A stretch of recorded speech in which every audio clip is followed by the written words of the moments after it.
Good afternoon, everyone, and welcome to our webinar, where I'm going to introduce you to the field of psychology. So let's explore about psychology. So this is a little bit about myself. Let me introduce a little bit about myself. Yeah, my name is Wonder Aina. Usually my students always call me Miss Aina. And I'm here in APU. I'm a senior lecturer and also a program leader for psychology. And then what else? Yeah, I started teaching 13 years ago, but I started teaching American degree program for psychology in Segi University. And then 9 years after, I shifted to IUMW, International University Malaya Wales for 4 years. And finally, here I am in APU, Asia Pacific University. And about my education background, qualification and certification, I have a master's degree in educational psychology from UPM, University Putra Malaysia, and also bachelor degree in cognitive science from Unima Sarawak. So anyone here from Sarawak? No one? I was told by Mr. Leon, most of you are from Kuala Lumpur and a little bit from Pahang. Yeah, okay. So this is a little bit about myself. So let's start with psychology. Let's explore about psychology. Okay. All right. So before I start, I'm sure maybe some of you already know about psychology, and maybe some of you still have no idea, clueless. What is psychology is about? Are they studying about crazy people, those living in Tanjung Rambutan or mental hospital? Right? Are they studying about all these crazy orang-orang gila semua tu kan? Do you have this kind of thoughts or things like that? It's actually psychology. We don't really study about crazy people. It's just part of it, but we have a lot of more than that, and we have a lot of branches in psychology that maybe surprisingly this one of this pathway or these branches of psychology, maybe you're going to end up as your future career, but it's okay. Yeah, to give you the illustration of what psychology is, let's look at these images. I'm going to show you 3 images. So this is the first image, but I'm not sure whether you are aware of this phenomenon. It went viral a long time ago, I think 8-9 years ago. This is actually a dress, yeah, blue and black dress. It went viral all over the world. People, every Facebook users or Twitters and online, they keep tweeting about this. Do you see black and blue, or do you see white and gold? So how many of you are actually seeing this as black and blue? Raise your hand. I want to see how many blue and black team. Leon, can you count for me how many are blue and black team? So far I see 2. Okay. Okay, guys. So black and blue first. 3. Yeah, 3 black and blue. 3 only. How about how many of you are seeing this dress color as white and gold? Raise your hand. White and and gold gold, team. guys. White and gold going. Whoa, 10, 12. Serious, guys? Right, 13. Yeah. Wow, white and gold. You guys serious, eh? Okay. So white and gold team are more here, but I'm so sorry, white and gold. I'm so sorry, white and gold team. This color is actually black and blue. The actual color is actually blue and black. I'm sure right now you guys are debating. Hey, how come? Are you playing trick on us or what? This is what I'm seeing right now. It's actually white and gold, white and gold. It's not just happening to you, everyone. Students, it's actually happening to all over the world. People are keep debating. No, I see white and gold, blue and black, but the actual color is actually black and blue. Yeah, someone has posted this dress picture, and surprisingly, many are arguing the color of the dress. Yeah, it was divided into 2 teams, lah, black and blue, and also white and gold. But how many? No, it's actually. Do you know what's the reason of these differences? Why some people are seeing this as black and blue, or maybe seeing this as white and gold? Is there something wrong with your eye coordination, or something wrong with your eye anatomy and things like that? It's actually no. There is nothing to do with magic or eye tree or things like that. These are actually the product of our biological factor and also our environmental influence.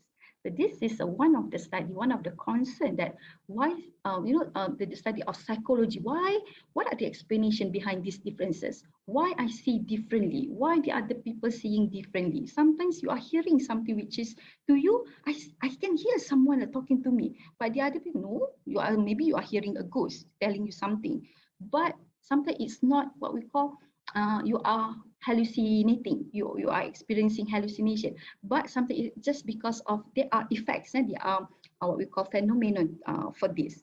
But you are actually fine, you are normal, but there are explanations. It's nothing to do with you are crazy, you are not normal, you are hearing ghosts, seeing ghosts. No, no such thing. But in order for you to find out what are the reasons, you need to study in psychology. Okay, we're going to reveal you the secrets. Okay, Miss back to this. Amina, so Now, are you like team black and blue or team gold and white? I'm actually blue and black. Oh, But yeah, but until now, sometimes like my friends or my husband, sometimes maybe the next day, hey, Aina, I see white and gold. Yesterday I see black and blue, but no, I don't know why today white and gold. Sometimes they keep changing. But until now, every day if I check this color, it's still blue and black for me. But yeah, the actual color is black and blue. One of the reason is because of if you are from science stream students, yeah, I'm sure you have heard this term before. It's called photoreceptors, right? Photoreceptors. There's what we call the sensory pigments, yeah, the cell inside our eye that the role is to send signal for the brain for the interpretation. So if you are seeing red, so the brain will tell you this is red color. If you are seeing ball, then the brain will process this is a ball. This is not a table. This is a ball. But for this case, your photoreceptors are actually activating differently. Some people, like every one of us, we have photoreceptors. The activation is kind of different, maybe because of the contrast, maybe because of our genetic and things like that. But there are many other explanations. Another reason is because of the color contrast, the environment that you are seeing this. That's why my husband, sometimes, he keep changing. Hey, Aina, today I see differently. Maybe tomorrow I see different color code, can. But it's not because of that. Sometimes, the color contrast of the mobile phone, if you are seeing from mobile phone, it can interfere with the photoreceptors. So if you are looking at the picture in a dim room or very dark room, maybe you will see these colors differently. So there are many other explanations for this phenomenon. If you want to know, let's study psychology. Okay. All right. Now the second picture. Okay, if you want to know what psychology is about, now the second one. This is actually a JPEG image. This is not a GIF image or animated format, video format. No, this is actually a static image. But do you see, if you try to stare at the middle of this picture, you are seeing it goes, in cycle. It's a motion picture. It's like in spiral, things like that. Okay? You see this as a moving picture in circle. But do you know how come? I didn't do any trick. Yeah, there's no I trick or magic or I manipulate with the format of this picture. No, this is a JPEG. You can check. I can send it through WhatsApp or through email. This is confirmed JPEG picture. But how come? Why are you seeing this moving image and you feel dizzy? There's one reason. This is what we call optical illusion. Yeah? Sometimes our brain make mistake in perceiving things. It's nothing wrong with your brain. Your brain, as a illness or disorder. No, sometimes our brains, yeah, make mistake in perceiving things. When processing, they make mistake. Okay, and then why? Because there are limitations to our brains.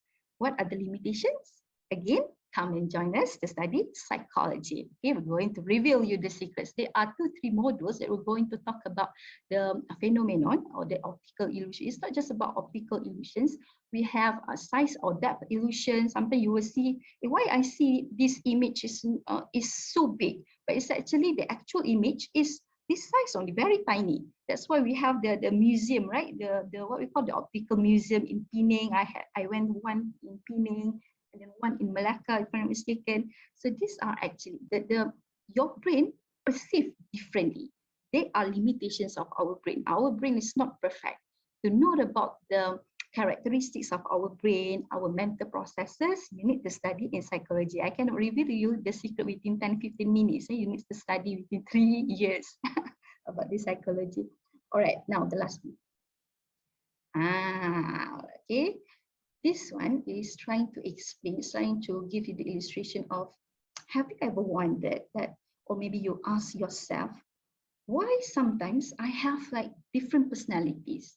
Why in front of my family members, I act differently, but when I'm in front of my BFFs, my best friends, you know, I tend to be loud, tend to be talkative, but I don't know why. Why I'm in front of maybe my colleagues at workplace, or maybe, you know, the other students from the other classroom, which are, they are not my best friends, or maybe sometimes in front of your family members, in front of your parents, you have somewhat, we call it different personalities.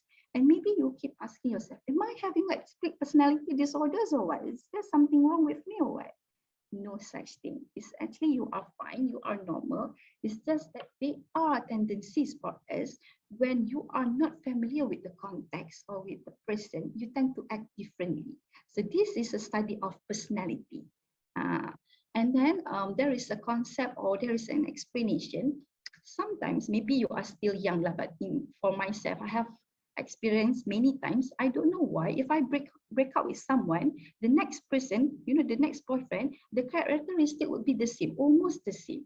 Even though I don't like my ex, yeah, I don't like you, I don't like you. But surprisingly, when I met someone, the magnet and the chemistry, you know, the tendency, the characteristics are actually almost the same. And sometimes we are attracted to someone who has what we call this, the personalities, just like our father.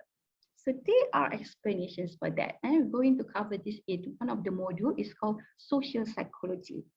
All right, interesting, right? So these are basically the illustrations of what you're going to study in psychology. It's kind of fascinating area to study, right? Okay, but by definition, generally, psychology is a study of mental processes, okay, and also human behavior. These two, about mind and human behavior. All right. We are actually in servicing industry where we provide service to people, to our clients, to our students, to our customers, to our employees. Can be our student, can be our employees, can be our patients, can be our clients up there. But our goal is to help people to solve their simple, can be complex, with the intention to change their negative mindset and also their maladaptive behavior. Simple, because why? We believe that if you have negative mindset, you know, negative thoughts, automatically we can change your negative behavior. It works, you know, they are working like twins. These two are like twins. Yeah? If you can change your mind, you can change your behavior. If you can change your behavior, you can also change your mind. For example, yeah, I give you an example, a simple example, like smoking. You crave for nicotine, you crave for cigarettes. Yeah? In your mind, oh, I cannot live. I really need to have my cigarette. It's like my oxygen. And then automatically you will have the tendency to get the cigarettes. So this is your maladaptive behavior and negative behavior. Maybe to some people, or maybe to me, it's just a simple problem. But maybe I have a client or my student, he wants to stop smoking. But to him, it is so hard to stop smoking. And I have tried many times for many months. I cannot stop smoking. You know, whenever I try to tell myself, no, please don't get the cigarettes, don't buy the cigarettes. But I have the tendency to crave for nicotine. But how am I going to stop, Miss Aina? For me, easy.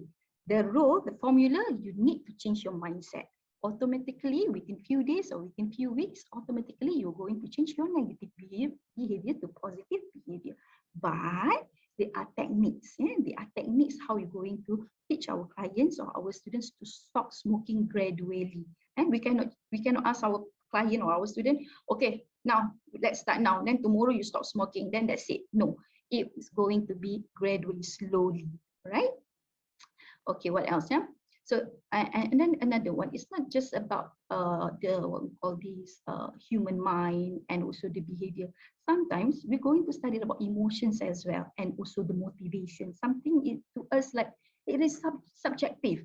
And sometimes you know that this is negative mindset, negative thoughts that I need to take the cigarettes. It's just like an oxygen for me. Without my oxygen, I cannot do my work, I cannot study.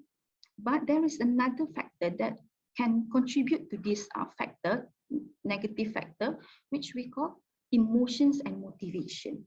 Sometimes you are not willing to change because of, you know that this is wrong. Do you know that this is negative behavior, negative thoughts? But because you don't have the tendency to change, you don't have the motivation to change. Whatever, Miss Aina, just talk to my hand. I don't want to change. I prefer this way. And this is my way. This is my life. That's it. So some people, because of they don't have the motivation, okay, yeah, they still have the negative mindset, negative motivation. So that's it. So first thing, usually when clients or students, they come to us, they come to counselor or psychologist, yeah, we're going to instill the positive motivation. First, we need to encourage them to try to change. Usually it's going to take some time, maybe 1 week or 2 weeks for them to try to open up, to be positive for this motivation. Then slowly we can try to alter the negative mindset to positive, but slowly, right? So this is one of the example of behavior or mindset that we can change through our service. Okay. All right. So once we have changed from negative to positive, so what's the impact to our society? Our objective, besides to help our clients or our students, our employees to change, we also have the goal to change the society, the whole context. And we want people to live in harmony, balance. The keyword is balance. We want to make sure everyone will live in harmony. Okay, they have the balance, physiological or physiological or physical, as well with the mental well-being and also social well-being. So this is the key. Okay? Physical well-being, mental or psychological well-being, as well with the social well-being. We want the society that we are living in is they work in harmony. Everyone work together. So this is the goal of psychology. It's not just for you, it's not just for your client, but the whole context, right? So this is about psychology. All right, now moving on. Now, why study psychology? Maybe some of you are thinking like, nah, I'm not going to be a psychologist. Yeah, I don't like to help people. I don't like to interact with people. I just care about myself. I don't care about people. I'm not going to provide service to other people, to employees, to students, to clients. But psychology is also for you. I'm sure every one of us, we cannot run away from conflicts, from stress. Because like me, myself, how many of you, don't lie to me, how many of you during this pandemic, 2 years pandemic, PKP1, PKP2, how many of you so stressed, feel isolated, you cannot go out with your girlfriend, your boyfriend, you can go out, drinking mamak, teh tarik at mamak, you cannot release your conflicts. Even me, myself, even though I know about all the theories, techniques and psychology, I still cannot run away from stress, from anxieties, from a little bit of depression. Yeah, whenever I fight with my husband, I still have to face him because PKP, we cannot go out, okay? And then what else? Sometimes I need to have me time with my girlfriends, with my friends, but I cannot.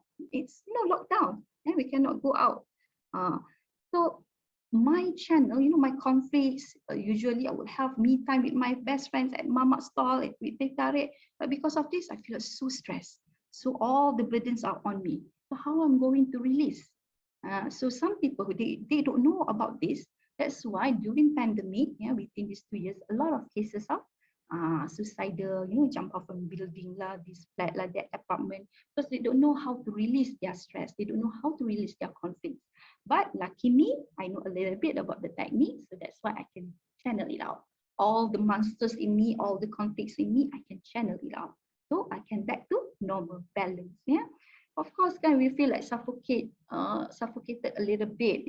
You feel mentally exhausted. You cannot do physical activities. Usually, you will do cycling lah, walking, running, jogging outside. But because of this, you feel mentally tired. Even though you didn't do anything at home, you're just lying on the bed, you just stare on the ceiling, but you feel so tired. But you don't know what makes me feel so tired. It's your mental.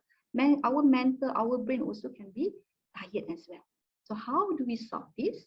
So that's why psychology is also for you. It's not just for other people, your neighbor, your family members. So you can apply to yourself as well, right? Okay, and then besides that, besides psychology can help you better understand yourself and people around you, psychology is also for you. And psychology is actually popular and high in demand. And how do I know? Popular and high in demand. And how do I know? Let's look at this. These statistics. Do you know that almost in every department in organizations or companies in Malaysia, we deal with people, right? Before this, and let me talk about the popularity and high in demands of psychology. Every department or every organization, almost every organization, we deal with colleagues, employees, customers, passengers, kan? So almost anything, we have to deal with people. So when we deal with people, we need to have the knowledge of psychology. Once you understood the concept of the underlying of of our new customers, the human behaviors, so you can interact with them efficiently. For example, you know that you have a client, with bad temper or something like that, you know how to tackle them. Oh, okay, from the facial expression, from the body language, these people wants to come to my counter, maybe like you are working as a customer service, come to me with this kind of intonation, with this kind of body language, how I'm going to tackle him, how I'm going to tackle this client, this customer, from negative, from anger, from this level, the anger, I'm going to bring it down. So this is why we need you to study in psychology, right? In any places you go, regardless in HR department, marketing department, customer services, psychology graduates, our psychology graduates are so popular. Oh yeah, speaking of this, coincidentally, 2 days ago, this is a true story, I'm not making this up. 2 days ago, my husband went back from the office. He was telling me, hey, Aina, you know what? Today I received one new staff, new what we call assistant lah. He has this new assistant, and then this assistant is actually assigned by the HR management, HR department lah. But it's actually my husband, his background, workplace background is in computer science and telecommunication services lah. Nothing to do with psychology. And then he was surprised. Hey, why you give me, psychology student, a psychology graduate, psychology staff under me? Kan my background is our work is nothing to do with psychology. And the staff, the HR staff has a reason for this. No, the staff, the new assistant going to help you to deal with your clients, to deal with your customers. So this is the reason. And I remember back, one of my ex-students at my previous place, he went to this telecommunication service as well. He worked there as an intern. And then everyone like keep asking, hey, why we have like psychology student in our department? We are telecommunication service, kan? Nothing to do with psychology. But surprisingly, when I checked his report because I'm his supervisor, internship supervisor, so he gave me the progress, like everyone compliment him because he can do market analysis, he can do a mini survey, because psychology we have to do research as well, like comparison or survey. So like everyone compliment him because why? We have instilled, we have equipped our students with how to deal with people, even though that's not your background. Actually, like the reality, even though the core, the real core is not, your background or like communication services, what telecommunication services, what else, computer science or IT, but because you deal with people, you deal with customers, you deal with other colleagues, you deal with this management, that department, so you need to understand the psychology of human behavior and mental processes. So that's why I say high in demands. Regardless of whether you go HR department lah, computer science department, we really need students from psychology. All right. Okay. Other than that, as I said, wide range of psychology.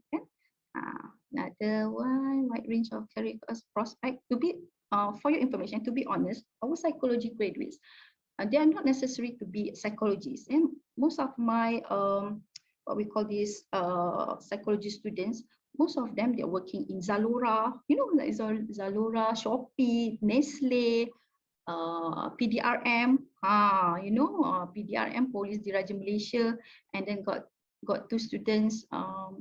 Now he's working in prison dekat Melaka, penjara Melaka, and got students working as special needs educator.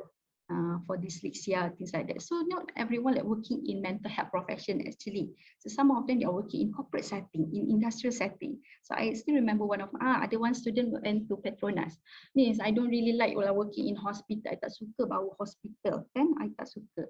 So I want to work in with my high heels. I can flip my tudung. I can show my makeup and things like that. So she work in Petronas right now. So the department that she's working right now in HR.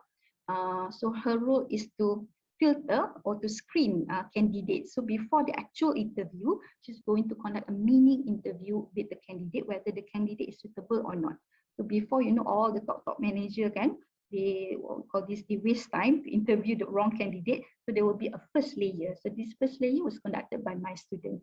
For example, to test on their personality. So you imagine if let's say there's a vacancy, the vacancy is for marketing executive. And then when you are assessing the personality of the candidate, alamak, this candidate is introvert. So as a marketing executive, you have to promote things, you have to do a lot of talking, a lot of persuasion. But this candidate is intrapersonal, introvert. So how you going to hire this kind of people? It's not, we are not saying that introvert people cannot be succeed in a workplace, but it's just that different type of personality, their career is kind of different. So usually those who are good with intrapersonal or introvert, they can be a psychologist, or maybe they can work with machines and with computers because they don't like interactions. They feel like overwhelming when people talking to them. It's not they are not intelligent or they are not smart. It's just that the career or the job scope is not suitable for them. So if you know that you are, shy cat, you pemalu, you cannot talk to people, okay? But then the vacancy is for marketing. How are you going to approach people? How are you going to promote your product, right? Maybe there are other suitable career for introverts. So this is one thing, wide range of career prospect. And then the last one, growing need for mental health professionals. Yeah? Now, according to our Director General of Health and Minister of Health, Tan Sri Dr. Noor Hisham, this is he claimed that in Malaysia, there is a severe shortage of psychologists, or we can say mental health professionals, and not necessarily psychologists, mental health professionals. So example, like psychologists, counselor, therapists, we are lacking of these professionals in Malaysia. So it's actually the normal ratio recommended by WHO, World Health Organization, is actually 1/500. Means one mental health professional has to cater for 500 population. But sadly, in Malaysia, the ratio is 1/52,000. One psychologist or one counselor has to cater to 52,000. Mana boleh kan? It's overwhelming. Counselors also are human beings kan? They need sometimes they need break. Takkan like in every day they have to do the counselling or clients seven people in one day. Nanti all the negative vibe, diorang pula stress, diorang pula attempt suicide. Cannot kan? So they are also a human being. So that's why because of this shortage, if someone needs to see a mental health professional, then the waiting period can be between 8 months to 1 year. So you imagine if let's say I am one of the client, I go to the counter, tak kira lah hospital, private or hospital government. I'm so depressed. I have groups problem. I keep like seeing ghosts lah, listening to these voices lah. I need someone to help me. But the appointment, they're going to set for the appointment 8 months later or 1 year later. Do you think, those who really have severe depression, they can wait? That's why better I suicide, better I jump off from the building. Nobody can help me. So that's why we need we need many people, students to have to be a psychologist. Not necessarily psychologists, can be mental health professionals, other therapies, like counselors, because we really need this, growing in needs and high in demands. All right. Okay, now I'm going to introduce you with the branches of psychology. Just now, I only introduced you the basic, the general idea of psychology. But do you know, psychology is actually a broad field, general field. Under psychology umbrella, we have a lot of types of psychology. Just like business, kan? Business program, they have the accounting lah, finance lah, kan? HR lah, so same thing with psychology. Psychology itu general. Under psychology, ada banyak-banyak pokok. We call branches of psychology. And maybe who knows, one of these pathway of these branches going to be your future career. Now let me introduce one by one. We're going to start with abnormal psychology. So what is abnormal psychology? So abnormal psychology, they focus on unusual behavior, unusual emotions, and unusual thoughts. Yeah, all the negative thoughts. Yeah. So abnormal psychologists, yeah, they involve in psychological testing, or we call assessment. Yeah. They need to diagnose. Yeah, if a client comes to comes to see them, and then they want to know, hey, is there something wrong with me? Why, like before I sleep, I have certain ritual for me to do. Is there something wrong with me? For example, to be honest, actually I have a little bit of OCD, obsessive compulsive disorder, and this OCD is actually kind of normal, but they have the criteria in order for us to identify, to diagnose you as a severe OCD or not. For example, like me myself, and before I go to sleep, I really need to check my wardrobe. I will sort my wardrobe according to the colors. For example, if black, all black. If white, all black. Kalau blue kan we have range of blue kan, royal blue lah, dark blue lah, this turquoise lah kan. So I really need to sort before I sleep. Kalau tak kan, if I just go back to sleep kan, nanti kan maybe 2-3 minutes later kan, I keep thinking, alamak, I need to check, I need to sort first, because tomorrow I think I'm going to wear black, I'm going to wear green. So or else kan nanti I tak boleh tidur dengan tenang tau. So this is one of my struggle lah. But you cannot diagnose me, psychologists cannot diagnose me as severe OCD because it doesn't impair with my relationship or daily functioning.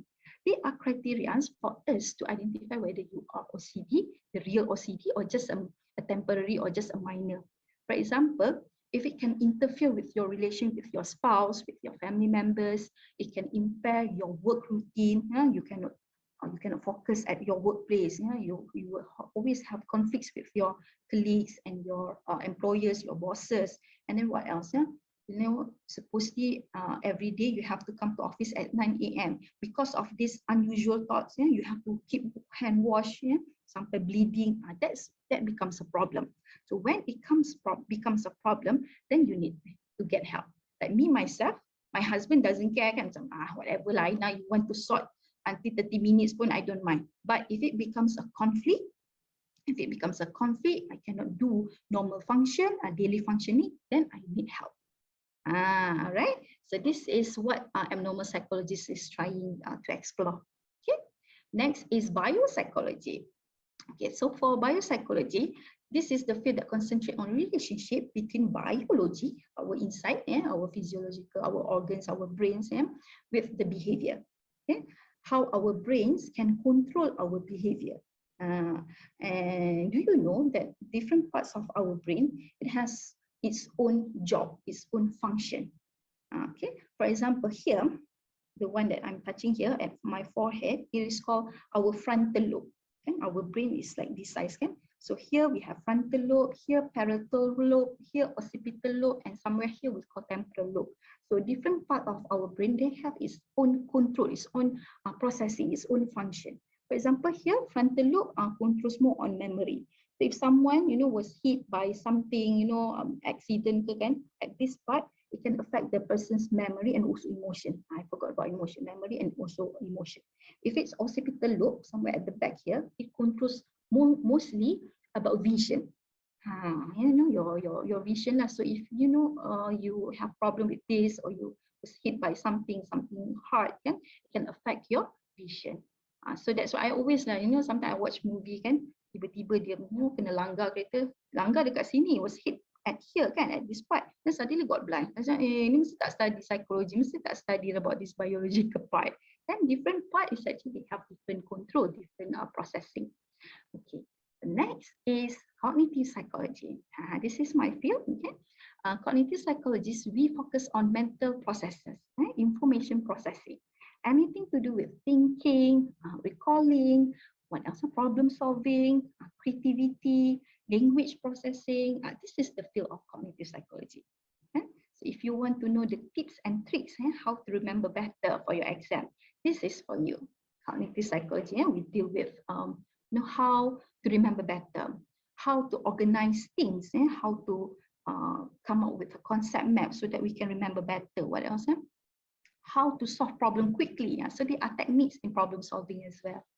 All right. Next is IO, Industrial Organization Psychology. So usually In short, we call IO psychology. IO psychology.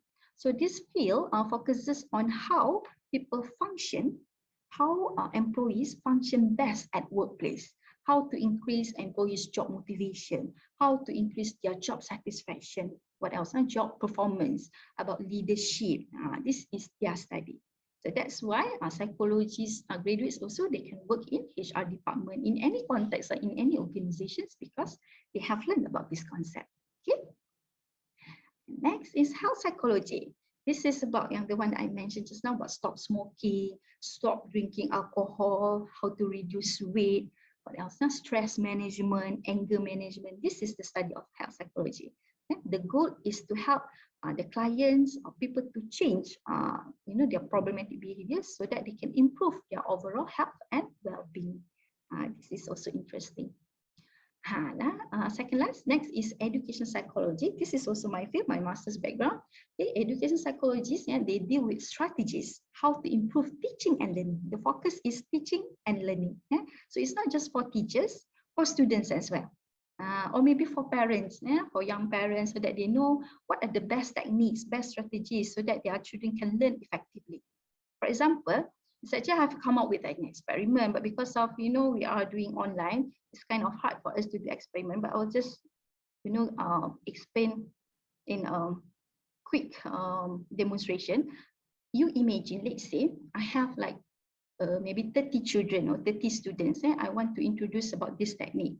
So the first group, they're going to remember list of words. Let's say like they are just 7 years old, 8 years old. I want them to remember all these list of words: cat, banana, apple, umbrella. By prompting this list of words. Okay, this is the first group. Then second group, okay, I am not going to give them words, but I'm going to give them pictures. Okay, kids, remember this, This is cat, banana, apple, and umbrella. But without giving the list of words, just pictures only. But the third group, I'm going to give both. Cat, the word, the picture. The word, the picture. Cat, cat. Banana, banana. Apple, apple. Umbrella, umbrella. Do you know, if they have these combinations, words and pictures, they will perform better. So actually, I wanted to try a mini experiment, but I cannot do this, but it's okay. Maybe you can try with your siblings or maybe with your friends and try to do this different situation, different what we call different treatment. What if you give a list of words only? What if you give list of pictures only? But what if you prompt your participants or your students with a list, a combination? This is what we call one theory in psychology. It is called dual coding theory, where you emphasize on two.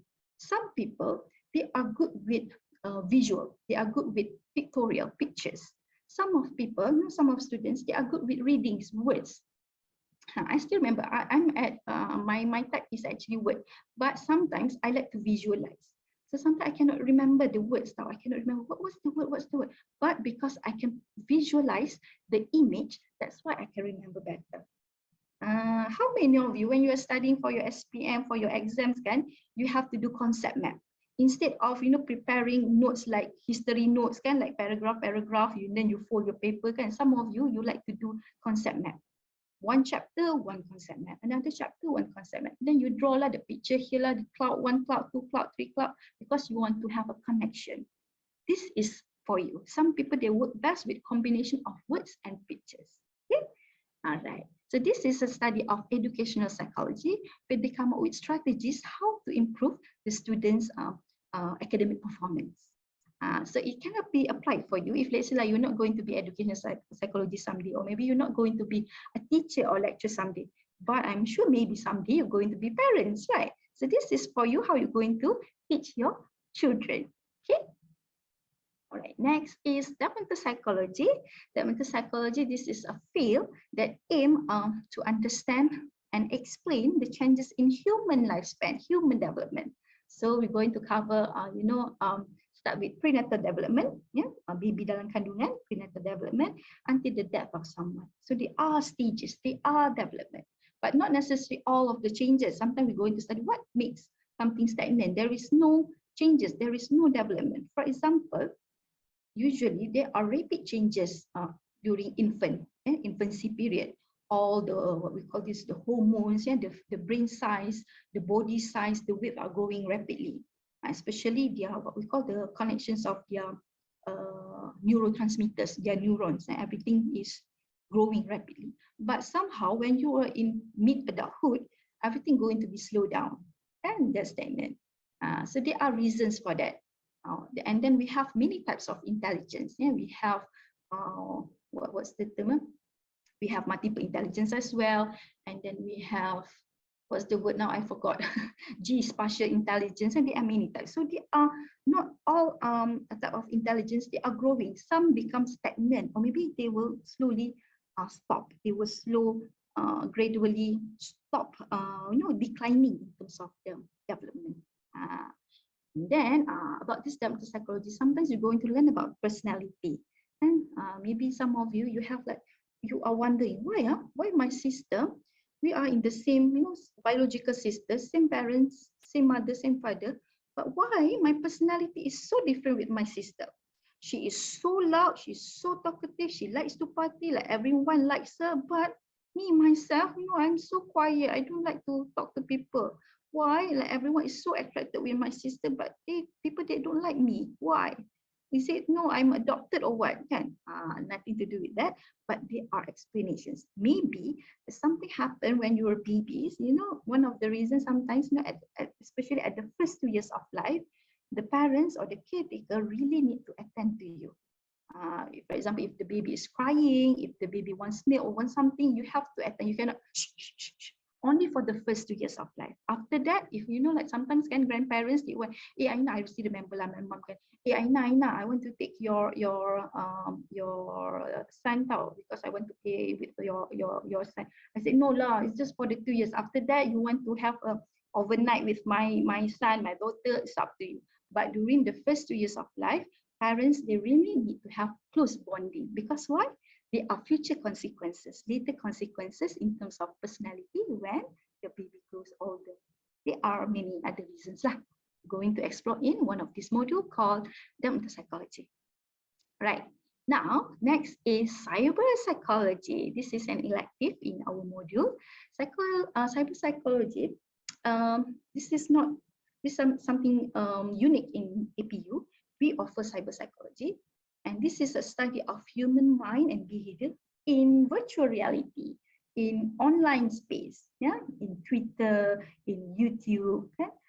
Maybe you want to know why some people, they can act cybercrime, cyberbully, but when they are in front of us in reality, they are so tiny, they are so small, they don't dare to do all these things. But when they are in cyberspace, wow, they're so daring. They can challenge people, they can criticize people, they like to bully people, bully celebrities, like all those nasty words.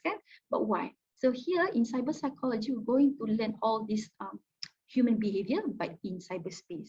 And also we're going to apply all the technologies, like techniques, what we call that, to know whether this person is actually a cyberbully or whether they have the tendency to commit cybercrime. So there are techniques for this. In APU, we are well known with this technology lah. Okay.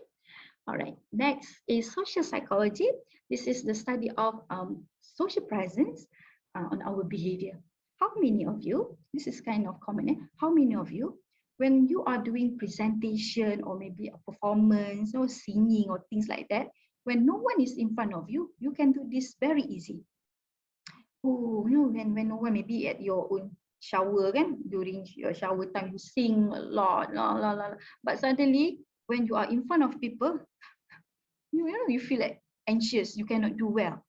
Usually when you are in front of other people, you feel like orang panggil apa, gugup kan, you cannot do this kan. But when you are in front of your mirror, macam-macam teknik you buat kan, you can dance lah, you can do this, all sort of performance. Why?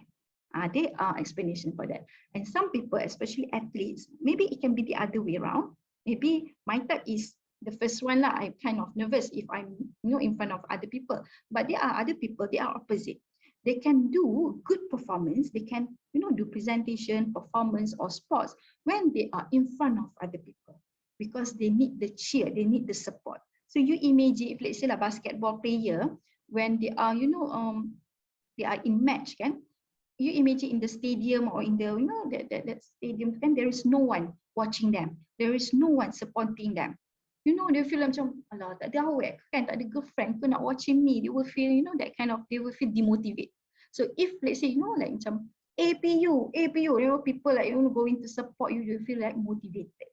So there are conditions that can boost someone's motivation as well, and this lead to sports psychology. This one is last but not least, sports psychology.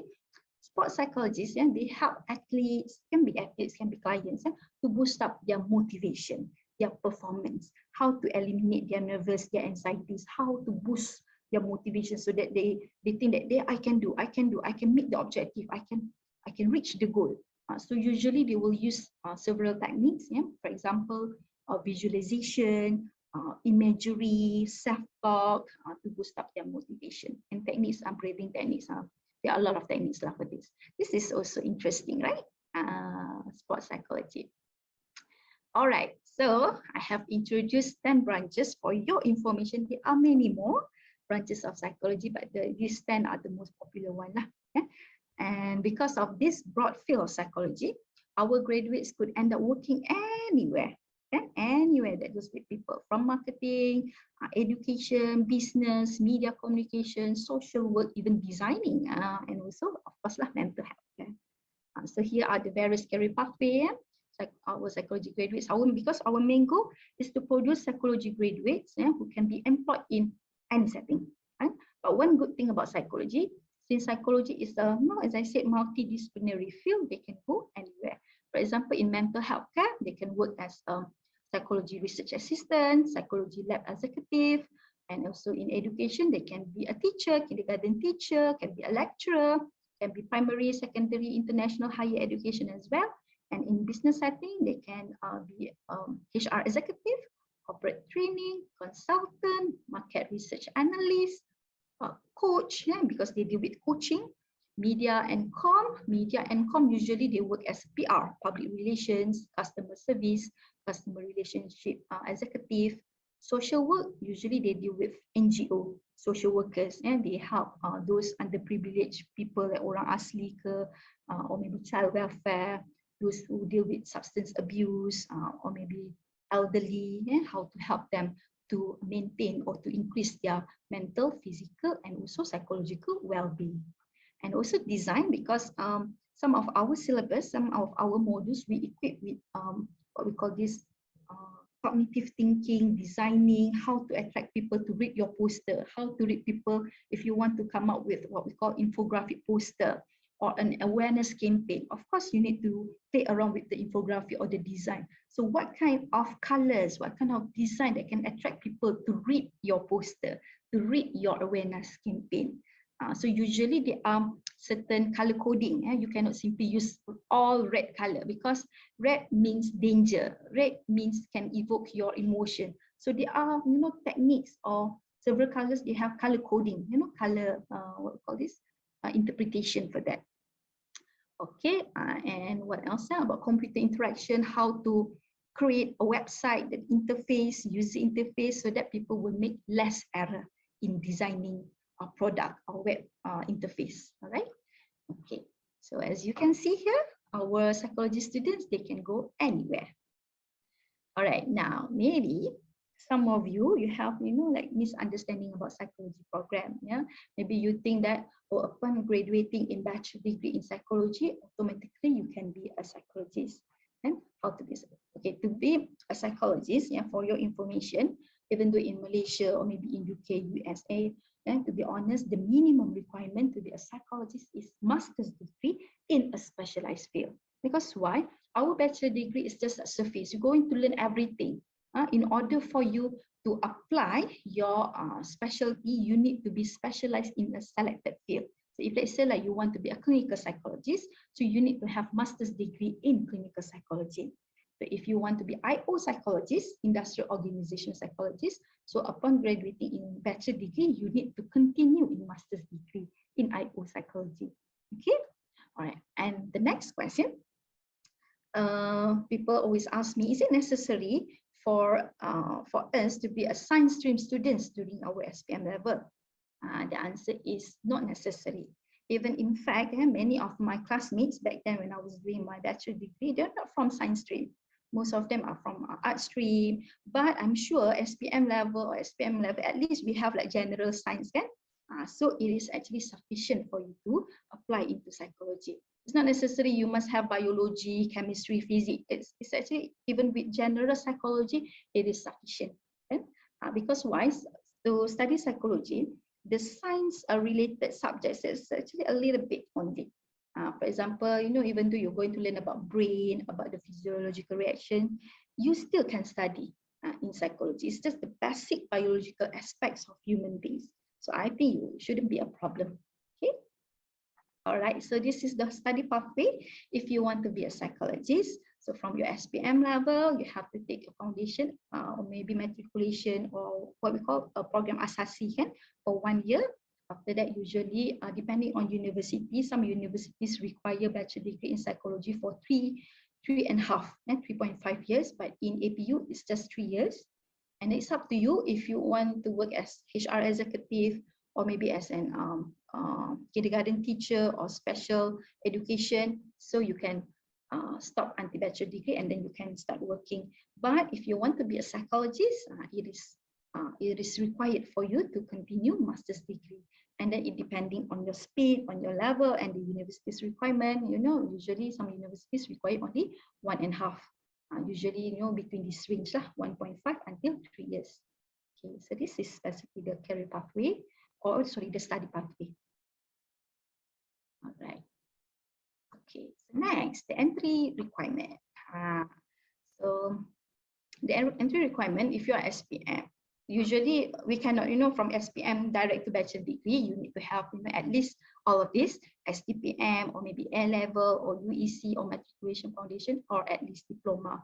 So for STPM level, at least any 2 passes in any STPM subject, okay, with minimum grade 2 pointer, and also A level also any 2 subjects, 2 passes, and UEC, but UEC 5 grade Bs, matriculation at least CGPA 2 pointer, okay, but must pass. Not necessary you have to have like STPM A level 8 there are 2 passes in any subjects, kan? But for matriculation, for matriculation foundation, it's just minimum 2 pointer.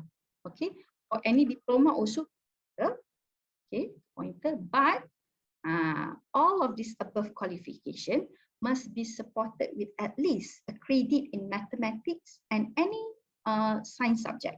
It can be general science subject, or it can be chemistry subject, it can be physics subject, and biology subject. At least any other science subject. So if let's say you got mathematics credit, okay, means you are eligible.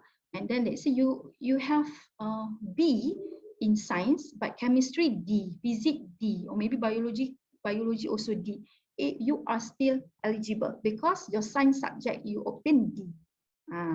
Because it's slash, kan? It's either science or chemistry or physics or biology. So don't worry. And a pass, of course, and pass in English at SPM level or any other equivalent English level. Except for diploma in psychology, you are not required to have this credit in mathematics and science. No need. If you have diploma in psychology. But what if you have diploma in communication, diploma in study, you have to follow this requirement. Because diploma in psychology, they already have the basics, right? So they can straight away enter a bachelor's degree in psychology. But there is another good news for you. What if, your SPM, during your SPM level, you obtain D for mathematics, science pun D, all D. So you are not eligible. But if you are further your study in foundation level, for example, foundation or STPM, you have mathematics C credit and also science also C. Means we can allow you. You are still eligible to enter psychologist because the requirement at SPM level can be waived. If your higher level, your SPM, your A level, UEC, your matriculation or diploma, you have obtained higher than your SPM. So Don't worry, it's not the end of the day if you obtain D mathematics and D in science subject at SPM level, because you still have another chance when you go for a higher level foundation, SPM, A level, UEC or diploma. All right. Okay, now I want to promote study in APU. Why APU? What's so unique about APU? Why not HELP? Why not SEGI? Why not the other universities? Because of these four main reasons. Actually, there are more, but I compressed into four main reasons. So first of all, in APU, we have Bachelor of Science title, BS title. This is kind of expensive, compared to Bachelor of Arts. There are two, title Bachelor of Arts and Bachelor of Science. But in APU, we aim for BS degree, Bachelor of Science, because if let's say our students, they want to continue as a clinical psychologist, they want to be a clinical psychologist. So the pathway to be a clinical psychologist, they must have bachelor degree in science, Bachelor of Science title. So this is the clear pathway. And unless you want to be, other than clinical psychologist, just a general psychologist or maybe IO psychologist, they don't require BS degree, Bachelor of Science. But who knows, maybe you change your mind, no lah, I don't want to be IO psychologist, I want to be clinical psychologist. So this is a safest platform for you. Okay, because why? In BS, Bachelor of Science, we focus more on science and mathematics and also lab courses. We have practical courses as well. And we also emphasize a little bit in research methods and research related skills. That's why our psychology graduates also, they are equipped with skills in doing a market survey or market analysis, because they have the research methods background. Okay, and second, we also have this partnership. We do offer dual degree program, dual degree award, which means upon graduation, students will receive 2 degree certificates and transcript. 2 degree certificates and transcript, one from APU, another one from DMU, UK. It's like buy one, free one, something like that. Because you have 2 certificates, means you have what we call this, your market would be, the coverage would be more. Maybe in someday in the future, I want to work in Singapore, I want to work in UK. So this transcript would be more relevant to you. Okay, and it's more attractive. And then number 3, our program is also equipped with high-tech and modern psychology lab at level 6. We want to make sure our students are not only learning by theory, by theoretical part, but we want to emphasize on hands-on, on practical part. For example, how to use the brain scan technique, the tools, the softwares, how we want to know whether if, let's say, I give you something to do, let's say, Ali, can you read for me this exercise? So I want to know which part of your brain is actually activated. So we have that EEG, we call EEG, EEG scanner. And then we have eye tracker. Okay, this is one of our expensive equipment in our psychology lab. The eye tracker, one of the what we call this purpose of objective of using this EEG, for you to know whether your client or whether your employees or your patient or your client, whether they are autism or whether they have problem with attention. For example, it's just a simple example. For us, let's say me myself, if I have someone come to me, Aina, do you know if my kids is actually autistic or not? So one thing I can do by using this eye tracker. Normal kids, usually they will have eye contact. When you're having conversation with them, they will see direct towards your eye. But autistic children, they will look at something, something else, maybe your eyebrow, maybe your hair, or maybe the curtain behind the back, because they don't know how to make eye contact. Maybe it's just 1 second, after that, they will look away. This is one of the determinant of autistic children. Okay. And last but Ms. Aina, I think you need to move to the next slide, is it? Because you're talking about the facilities. No, it's just this the general. Now I'm here. Okay. And the last one, our program also have all-rounded areas. The curriculum has covered everything, rounded areas, not just into one subfield of psychology. As you can see in this slide, we have a lot of subfields of psychology, branches of psychology. We also want our students to apply technology. It's not just about theoretical. That's why we have a module, cyber psychology, human factor psychology. This one is related to engineering. It's a hybrid field, engineering, hybrid dengan psychology. This is human factor psychology, and also technological part of our module. We have IO psychology, health psychology. So as you can see here, there are many more, not just 10 subfields of psychology, but 19. We give you 19 modules. Okay. And then, yeah, as I said just now, we equip with our psychology lab. Our psychology lab is called Psychology Center and Wellbeing. Do you know that MQA is actually required three things only? One individual counseling room, group counseling room, and one observation room. But during our, what we call this, MQA visit, one of the first impression, first, what we call, first comment by the MQA panel. Wow, they said wow, because we have made more than their what we call expectation, exceed them their expectation. We have eye tracker, we have the EEG, we have isyarat test for color deficiency. This is for attention, no, reaction speed. And whether if let's say like I give you, okay, press blue color, press green color. So if you are keep thinking, oh, this blue, is this red? So you have something problem with your reaction task. Means you are a bit slower. So this is for us to determine your reaction speed. Yeah. And then we have the some of psychological tests, for example, stress test, depression, anger, things like that. And we also have a very nice clinical room, counseling room, and also individual and also group counseling room. And other than that, we are equipped with softwares, computer softwares. These are all the cognitive tasks, cognitive experiments, just like something that I demonstrated just now to determine whether you can remember all of the items, all of the list. So this is for you, softwares. Okay, I think that's all, Mr. Leon, for me. Thank you. Do you have any questions for me? Wow. Thanks, Ms. Aina. Yeah, students, if you have any questions, please do leave them in the chat box, or you can just raise your hand and on your mic to ask your question. Yeah. A couple of questions from my side. I think just like you mentioned that psychology students can work in sales and marketing, right? Which I think it makes a lot of sense. Yeah, especially in like dealing with people or even designing advertisements or copies, right? So my question is that if I know that I want to do sales and marketing, should I study bachelor's in sales and marketing, or bachelor's in psychology? Because psychology just gives you like so much advantage, so much edge in what I'm planning to do in the future. So Okay, what is your advice on that? Yeah. if you have a clearer pathway, you really want to be a marketing guy, a marketing executive, then a degree in marketing is for you. But our psychology graduates, we want to equip our graduates. They can go anywhere. Sometimes, even myself, when I was doing my bachelor degree, I was stuck. I don't know where to go. I know about psychology, but sometimes, when first year I changed my mind. Oh, I want to be a psychologist lah. And then second year I changed my mind. No lah, I want to work in university. And then suddenly third year I changed my mind. No lah, I want to work in corporate setting. So we are flexible.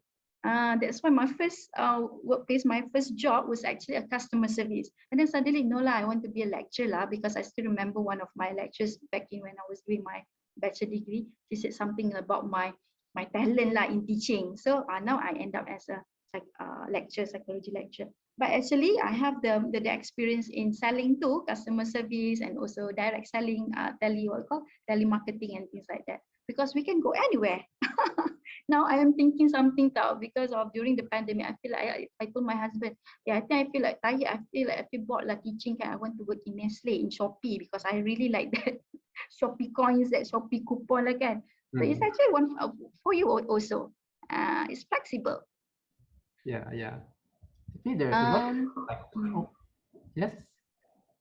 No, I've received questions here, Oh. but it's direct question, but I think should be fine. I just attend to this question first. Yeah. May I ask, how have learning psychology impacted your life? This is a good Wow, question. that's a good question. Okay, I can share my own experience, especially during the pandemic. Remember the 2 years pandemic? Because why? Something that really bothers me. My kids, during the pandemic, my two children, they are still young. One that time was the first one. He was still in standard 2, and the second one was still in kindergarten. Children at this age, they really need to play outside to develop their sensory motor, their physical motor. They really need to jump here, play at the playground. But because of this lockdown, they cannot do that. Everything is so Roblox and all these gadget games like that. It's actually not good, because they need to apply, they need to develop their sensory motor, their physical strength, their reflexes. But I was so stuck because of these online classes lah, and then I cannot bring them outside. So, it impacted my life. I always like quarrel with my husband. You take care of the kids, kan? I have online class right now. You also have meeting, okay? So because of these conflicts, sometimes when you think that, when you realize that, oh, this is not just for one day, kan? And almost like every day or for 5 continuous days, I live in this healthy environment, toxic. You know when to pause. You know when you need help. You know when to solve the problem. So thank God, as I have learned something about this psychology. I know how to solve the problem. I know about the techniques and the strategies, how to minimize my conflict. Maybe from this size, I can minimize to this size. This is for me. It's not just for maybe, you are fine, maybe you are normal, but you have family members who need help, so you can contribute to someone. But in my case, it's for me as well. All right. And then the next question is, may I know that if I want to learn criminal psychology? Okay, interesting. Another term for criminal psychology is forensic psychology. Then which part of psychology should I choose first? First, I know that learn criminal psychology need to have, yes, to be a forensic psychologist or criminal psychologist, you need to have a master. So in general, psychology, for a bachelor's degree in psychology, we learn everything, kan? We learn all of the branches. So in order for you to be specialized into criminal psychology or forensic psychology, you need to have a master's.